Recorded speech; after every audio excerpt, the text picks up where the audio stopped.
Hey everyone, welcome to the Explainer. Today we're taking a pretty dense grammar guide and completely turning it into a step-by-step vocabulary upgrade. If you've ever felt like your language is just stuck on repeat when you're trying to explain why things happen, well, you're definitely in the right place. Okay, let's dive into this. It's incredibly relatable, right? You're telling a story, maybe writing an email, or giving a presentation, and suddenly realize you've used the word cause like 3 times in the last minute. Sounding repetitive happens to literally all of us, mostly because we just don't have the precise words right at our fingertips to describe exactly why things happen or what happens next. But honestly, having that exact vocabulary, that's what separates an okay communicator from a truly captivating one. So we're going to tackle this in 4 distinct levels. First, we'll move way beyond the basic word cause. Then we'll unlock some incredibly powerful adjective pairings. After that, we'll master dramatic expressions for everyday events. And finally, we are taking down the notorious affect versus effect monster once and for all. And just so you know, all the power-ups we're going over today are pulled directly from this single high-value page on English Collocations. It is an absolute goldmine. It doesn't just show us what words mean, it shows us which words naturally belong together if you want to sound incredibly fluent. All right, let's jump straight into level 1, moving beyond the word cause and upgrading your basic verbs. Notice how the word cause actually has a really specific flavor to it. Our source points out it's best paired with negative events, situations, or feelings. Think about a storm causing chaos and havoc, or a careless remark causing alarm or concern.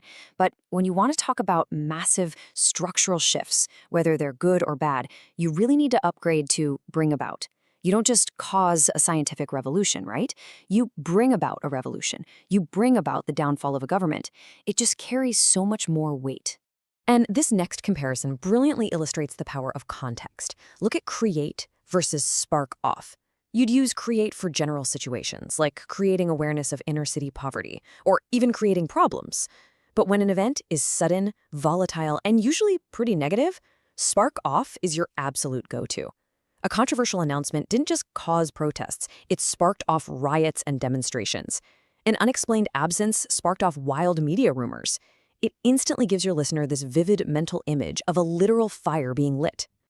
To wrap up our first level, let's look at attract and produce. If you're talking about how humans react to something, use attract. A controversial book attracts a lot of criticism, while a great charity campaign attracts support. On the flip side, you want to use produce when you're talking about tangible, hard results, like making a comment that actually produced the exact opposite effect of what you intended.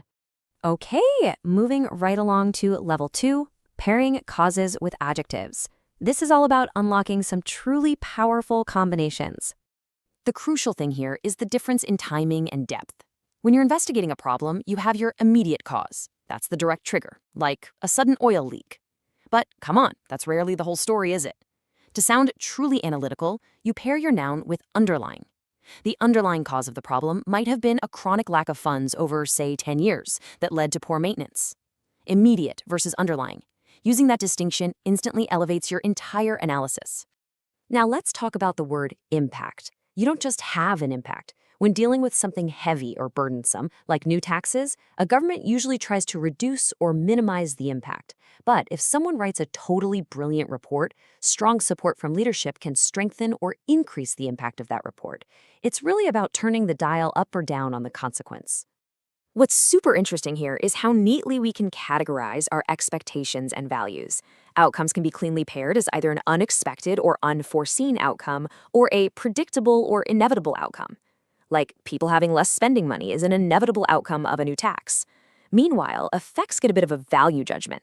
They are either the positive or beneficial effects of a change, or they're the negative or adverse effects that maybe slipped under the radar. We see this contrast pop up again with results. This is really about drawing a straight line from A to B. Poor economic planning leads straight to a direct or inevitable result. But the ripple effects down the line, like a sudden rise in unemployment months later, that is an indirect or unforeseen result. Throwing these specific pairings into your sentences clarifies your arguments so much.